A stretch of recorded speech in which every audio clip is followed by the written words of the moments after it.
Hello everyone, I am Tammy. I'm here with my team members Mickey and Oliver. We're here to present our action research. We're going to talk about EL support strategies in the content classroom. And have you ever struggled finding ways to support EL students in your classroom? If your answer is yes, that is great. Because our research project will provide an overview of strategies that EL and content teachers can use in classrooms. And the research has shown language plays a crucial role in students' achievement. That's why our team wanted to research this topic to support teachers with strategies to help every student to feel successful in the content classroom. There's another influence fact has found both content and EL teachers are responsible for the academic progress of all students.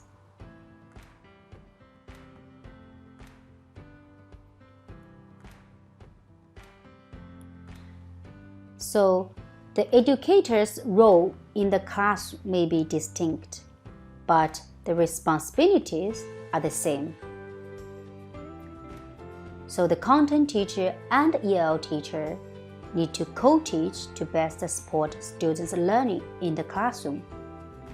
And a study has shown when teachers collaborate and co-teach, the content and language become interconnected in a way that is not possible when students receive content instruction in one classroom and language instruction in another.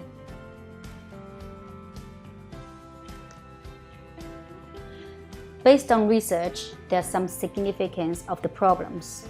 For example, in 2017, Tang, who is the EL expert, said the push-in and pull-out model is not an inclusive way to develop EL students' language skills. Because study has recorded from push-in that EL teachers sing as aid. But the EL teacher should be welcomed and invited to be part of the instruction because more teachers mean more learning for students. The another problem is the EL teachers expected to work only with EL students, and the content teacher doesn't work with the EL students. The content teacher should understand that EL students are not only for the EL teachers, they're also their teachers.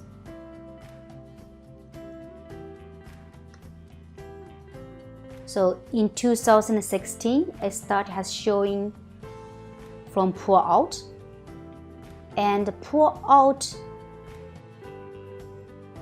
has socially, linguistically, academically isolating for EL students.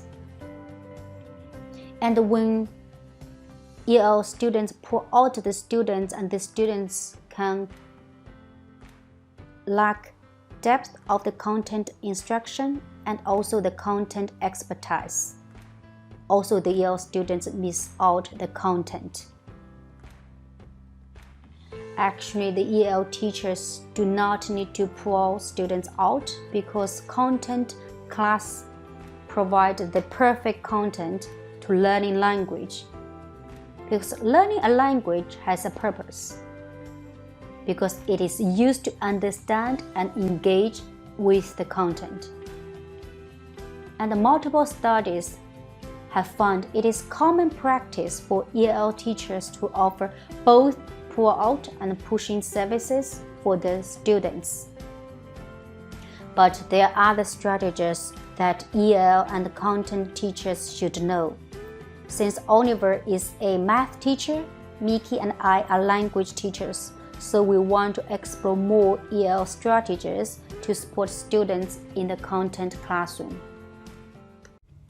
There are following purposes of our research. Over time, educators have become more knowledgeable and informed about content literacy instructional practices. However, consistent and long-term application of content literacy practices remains a challenge and a goal. One of the most important hallmarks of one's educational success is the development of competent reading and literacy skills. So the first purpose of our research is all students develop literacy skills in a content classroom. The second purpose is to develop a playbook of ELL support strategies. The third is to identify the need for collaboration among ELL and content teachers. The last one is to help school plan professional development training on less utilized ELL support strategies. Here is the research question for our study. What are the support strategies employed by the ELL and content teachers and how often they are utilized?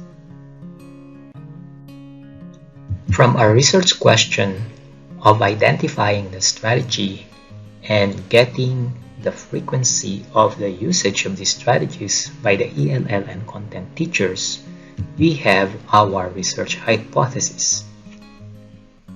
There is significant relationship between the teacher's usage of support strategies with letter A, course or subject thought. In here, we wanted to see whether teaching a particular subject raises the frequency of the usage of a strategy.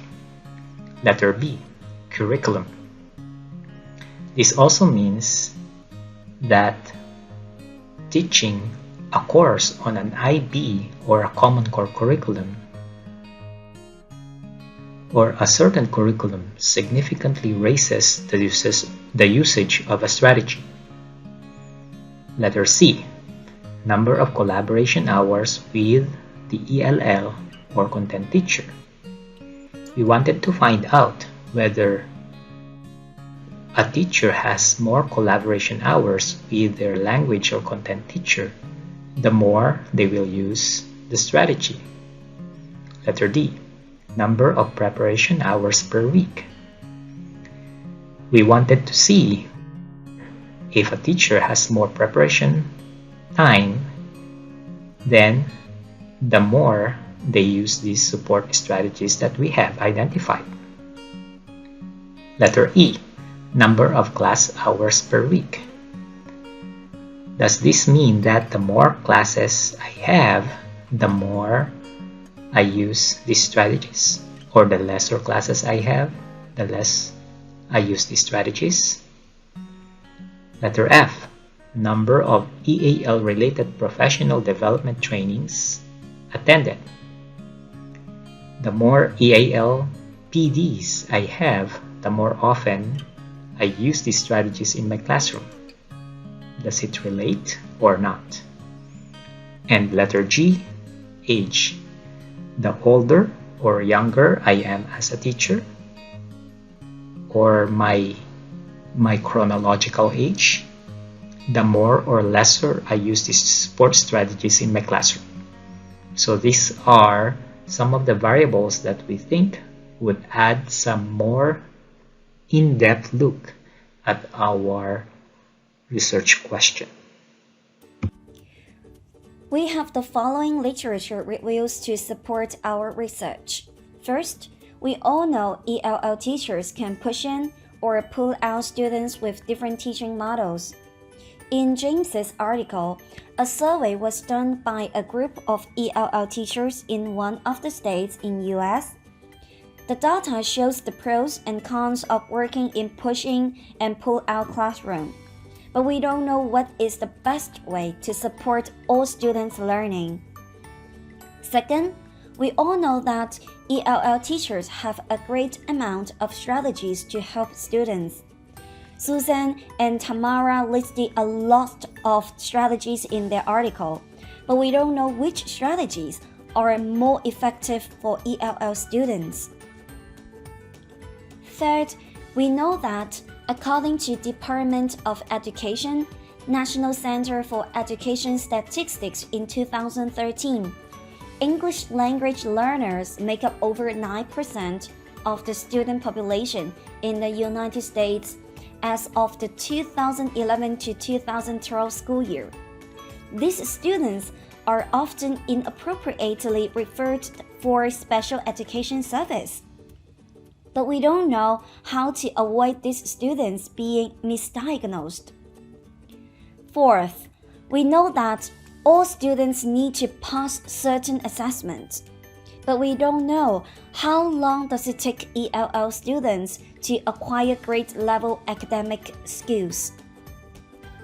Last, we know technology can be used as an engaging supplementary tool for foster vocabulary learning for ELL students, but we don't know what programs or technological tools are the most helpful or least helpful in motivating ELL students. Methodology. Our study is a quantitative research where we will be using a survey questionnaire as instrument to gather data. A 6-point Likert scale will be used to quantify the frequency of the usage of a strategy. Our setting will be the international schools in China, and our participants will be all the ELL and content teachers in these schools.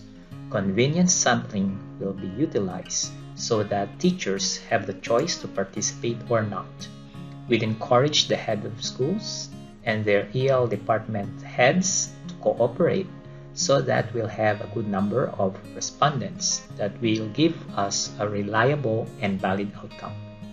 The survey questionnaire will be sent electronically for faster consolidation.